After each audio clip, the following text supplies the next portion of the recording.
experimenting about sampling, by making music by sampling. And I would like to talk about it for a while. And what is sampling? First of all, sampling is an act of producing music by taking old records, the sound of old records, and kind of reuse it and transfer it into something else. Yeah, everybody understand that, right? And the history of sampling can be traced back in the 60s by the experimental musicians and the electronic musicians. But sampling took a very major part in one music genre. That music was completely based on the concept of sampling, and that is hip-hop. So if I'm going to talk about sampling right now, I will be mainly talking about hip-hop. And this guy right here, he's the legendary DJ Kool Herc, who was considered the godfather of hip-hop. As a matter of fact, he is the first one who did hip-hop music. And let me just show you a little bit. And what Kool Herc did was that back in the 70s, there were a lot of b-boys. You know b-boys, right? Doing a lot of ground moves and stuff. And they would listen to some particular parts of the song, which was the break. And what break is like taking a break. Musically speaking, it's like when the melody goes and we have to stop for a while, and they will only let the drum to go cut, and then the other melody will come in. So that part is called the breaks. And b-boys love to listen to breaks to dance. But there were always a little bit break in songs. So what Kool Herc did was he kind of expanded the length of the breaks, the part of the break. He expanded by putting different breaks, like make it continuous, like first break and second break and third break. Like the whole song is all breaks with no melodies. And this is what he did. We've got anybody like the hand. Where's the I walk right there, break. I just come on around.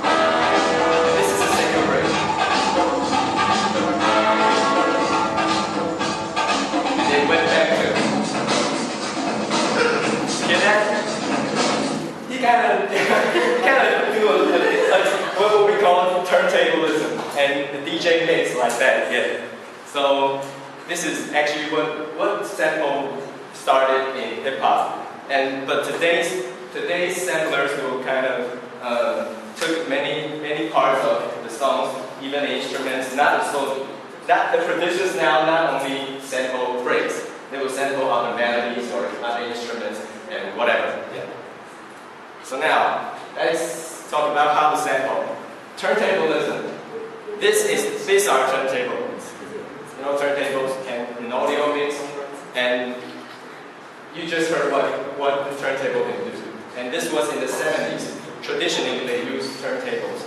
And when it went on to the 80s, as the technology develops, they bring out samplers, which means they were invented to sample, for producers to sample, and is also known as drum machine. And what's good about it is that it has a lot of pads, and you can take the part of what you want to sample and put it on the pads. Oh my God! Put it on the pads. And it's kind of provide a lot of possibilities for the producers. Yeah, but it's not even convenient. It's very difficult. Yeah. And now, here are some of the ways to sample. Let me give you some examples. Right here.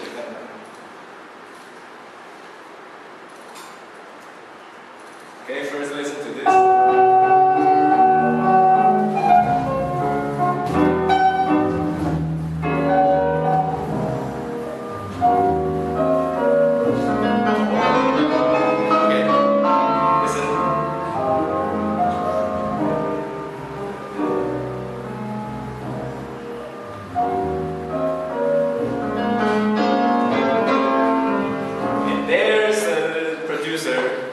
It did this.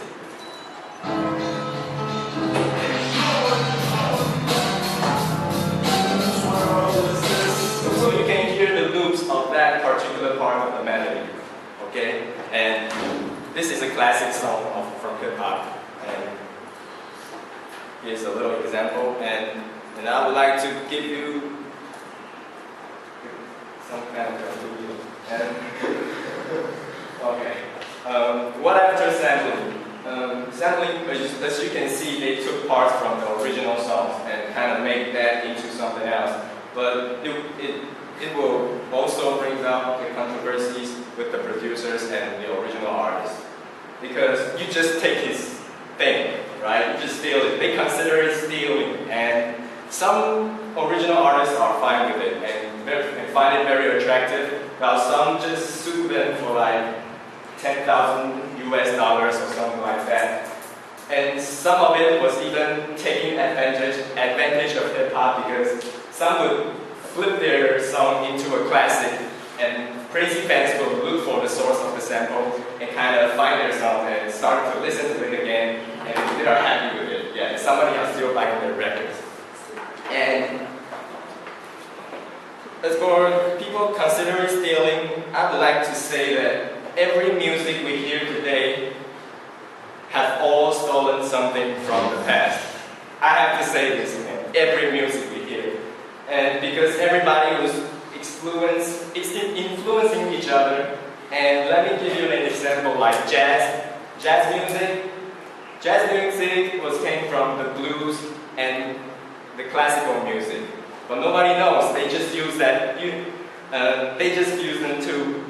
And even more like Negro spirituals or gospel music, and even rock and roll. Rock and roll took the idea of blues, gospel, almost the same as jazz. And funk took the blues, the Negro spiritual, and a lot of R&B, call and response, the elements of call and response. And it's not even happening in music, even in dance, religion, and politics, everything. Everything always took ideas from each other. So for me, sampling is the same idea, but it's just too obvious and too direct. You can just hear what you hear, right? So, but here brings out the question like that, what if the law of intellectual property, which means copyright, was too strict, was so strict that it completely banned the idea of taking each other's ideas? I mean, we don't know what would happen, but I would say that we might lose a lot of beautiful things in music and everything. Thank you, everybody. Thank you very much. I'm sorry for the delay. Do you mind if you do it next week? You don't? Do you mind if we do it next week? It's a bit delay already. Tell me later, yeah? Thank you all very much for your quick presentation. Let's give them a big The PhD, these are supposed to help other students give a better talk next time. So please give this to the presenter today before you go. 然后我已经点完了，然后下次再请同学吃点小的东西，谢谢你们的努力，小的东西。今天因为不太方便，还在讲话哈，下一次，谢谢同学，我已经点完名了。